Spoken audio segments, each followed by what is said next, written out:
बहुत समय पहले की बात है। किसी गांव में एक किसान रहता था।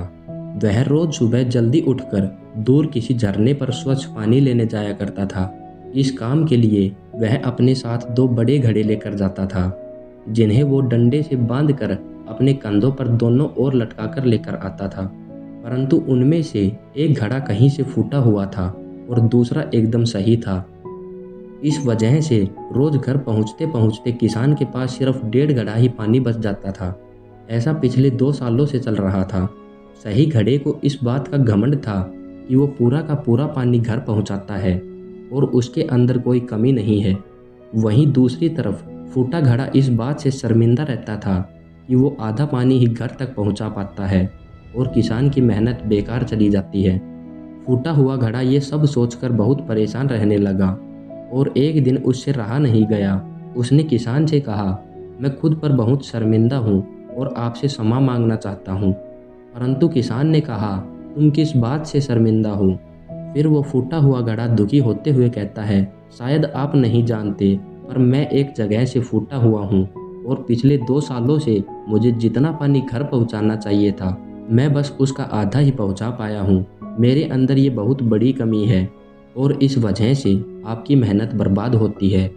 किसान को घड़े की बात सुनकर थोड़ा दुख हुआ और वह बोला, कोई बात नहीं, मैं चाहता हूँ कि कल लौटते वक्त तुम रास्ते में पड़ने वाले सुंदर फूलों को देखना।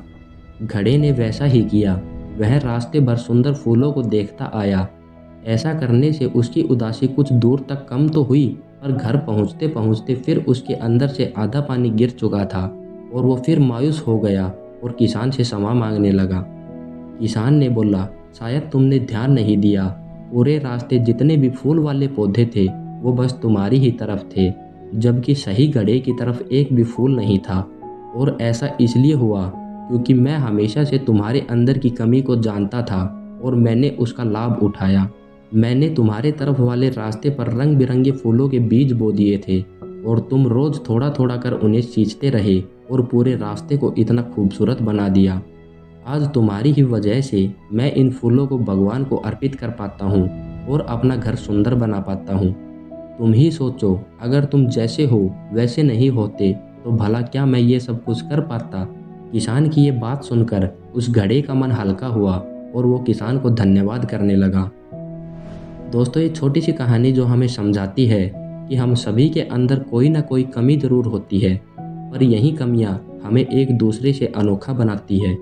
उस किसान की तरह हमें भी हर किसी को जो जैसा है उसे वैसा ही स्वीकार करना चाहिए और उसकी अच्छाइयों की तरफ ध्यान देना चाहिए। और जब हम ऐसा करेंगे तब फूटा घड़ा भी अच्छे घड़े से मूल्यवान हो जाएगा। बाकी आपको ये छोटी सी कहानी कैसी लगी, कमेंट ज़रूर किया करो। और अगर आप ये कहानी और लोगों तक भी पहुंचाना चाहते हैं तो इसे शेयर करना। बाकी मैं मिलता हूं दूसरी वीडियो में, तब तक के लिए जय श्री राम।